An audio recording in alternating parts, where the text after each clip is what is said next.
Breaker block क्या होता है। अब आइए जानते हैं कि ब्रेकर ब्लॉक कितने टाइप्स के होते हैं। गाइस, ब्रेकर ब्लॉक मेनली दो टाइप्स के होते हैं। फर्स्ट है बुलिश ब्रेकर ब्लॉक और सेकंड है बेरिश ब्रेकर ब्लॉक। जब मार्केट डाउन ट्रेंड में मूव कर रहा होता है और उस दौरान जब कोई ऑर्डर ब्लॉक फेल होता है तो इसे हम बुलिश ब्रेकर ब्लॉक कहते हैं, क्योंकि बुलिश ब्रेकर ब्लॉक में हमें अपसाइड ट्रेड करने की अपॉर्चुनिटी मिलती है। इसी तरह से जब मार्केट अप ट्रेंड में मूव कर रहा होता है और उस दौरान जब कोई ऑर्डर ब्लॉक फेल होता है तो उस ऑर्डर ब्लॉक जोन को हम बेरिश ब्रेकर ब्लॉक कहते हैं, क्योंकि बेरिश ब्रेकर ब्लॉक जोन में हमें डाउनसाइड ट्रेड करने की अपॉर्चुनिटी मिलती है। इसे हमें कैसे ट्रेड करना है आपको इस वीडियो में सब कुछ बहुत अच्छे से सिखाया जाएगा, लेकिन उससे पहले आइए जान लेते हैं कि ब्रेकर ब्लॉक पर बायर्स और सेलर्स की साइकोलॉजी क्या रहती है। दोस्तों, जैसा कि मैंने आपको अभी बताया कि जब कोई ऑर्डर ब्लॉक फेल होता है तो उसे ब्रेकर ब्लॉक कहते हैं। तो जैसे मान लीजिए यहाँ प्राइस अपसाइड जाता है और उसके बाद यहाँ पर एक ऑर्डर ब्लॉक बन जाता है जो कि एक स्ट्रॉन्ग डिमांड जोन की तरह वर्क करता है,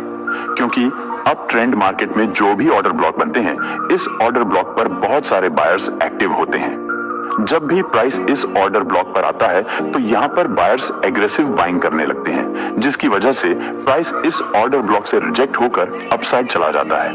अब मान लीजिए यहाँ पर एक ऑर्डर ब्लॉक बना हुआ है। अब यहाँ पर बहुत सारे रिटेलर्स वेट करते हैं कि जब प्राइस इस ऑर्डर ब्लॉक पर आएगा तो वो यहाँ से बाइंग करेंगे।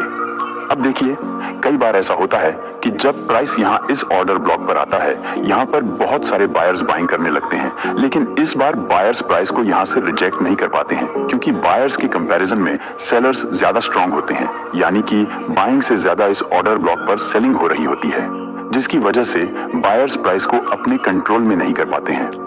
बल्कि सेलर्स प्राइस को अपने कंट्रोल में करने में सफल हो जाते हैं, जिसकी वजह से प्राइस इस ऑर्डर ब्लॉक को ब्रेक कर देता है। अब जैसे ही प्राइस इस ऑर्डर ब्लॉक को ब्रेक करता है, हमारा यह ऑर्डर ब्लॉक एक ब्रेकर ब्लॉक बन जाता है, जो कि एक स्ट्रॉन्ग सप्लाई जोन की तरह वर्क करने लगता है। अब एक बार फिर से बायर्स यहां से प्राइस को अपसाइड ले जाने की कोशिश करते हैं, लेकिन सेलर्स इस ब्रेकर ब्लॉक जोन से एग्रेसिव सेलिंग कर देते हैं, जिसकी वजह से प्राइस यहां से फिर से डाउन साइड आ जाता है और बायर्स फिर से प्राइस को अपने कंट्रोल में लाने में अनसक्सेसफुल हो जाते हैं, जिससे हमें यह पता चल जाता है कि अब प्राइस कंप्लीटली सेलर्स के कंट्रोल में है और अब बेरिश ट्रेंड स्टार्ट हो गया है।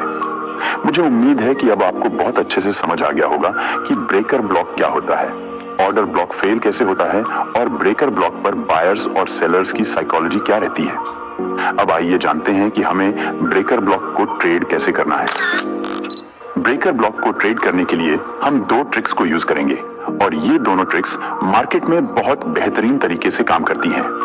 इसलिए अब आपको वीडियो को ध्यान से समझते हुए देखना है। ब्रेकर ब्लॉक को ट्रेड करने का पहला पॉइंट है रिट्रेस ऑन ब्रेकर ब्लॉक। इसमें आपको देखना है कि जैसे मान लीजिए चार्ट पर कहीं इस तरह से बुलिश ब्रेकर ब्लॉक फॉर्म होता है, तो वहां पर आपको इंतजार करना है जब price bullish breaker block form करने के बाद कुछ इस तरह से एक रिट्रेस दे और उसके बाद जब प्राइस इस रिट्रेस के ऊपर क्लोजिंग कर दे तो आप यहां से बाइंग कर सकते हैं।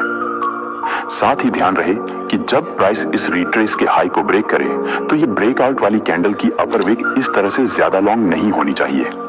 अगर इस ब्रेकआउट वाली कैंडल की अपर विक ज्यादा लॉन्ग हो तो आपको वहां पर कोई भी ट्रेड प्लान नहीं करना है। इसी तरह से आपको देखना है कि जब भी मार्केट में कहीं पर कोई इस तरह से बेरिश ब्रेकर ब्लॉक फॉर्म होता है, यानी कि जब भी कोई ऑर्डर ब्लॉक फेल होता है, तो यहां पर आपको इंतजार करना है जब प्राइस यहां पर इस ब्रेकर ब्लॉक पर एक रिट्रेस दे और रिट्रेस देने के बाद जब प्राइस इस रिट्रेस के लो को ब्रेक डाउन करके क्लोजिंग कर दे तो आप यहां से सेल कर सकते हैं। इसमें आपको अपना स्टॉप लॉस इस रिट्रेस के हाई के ऊपर रखना है और इसमें भी आपको अपना पहला टारगेट प्रीवियस स्विंग लो तक रखना है।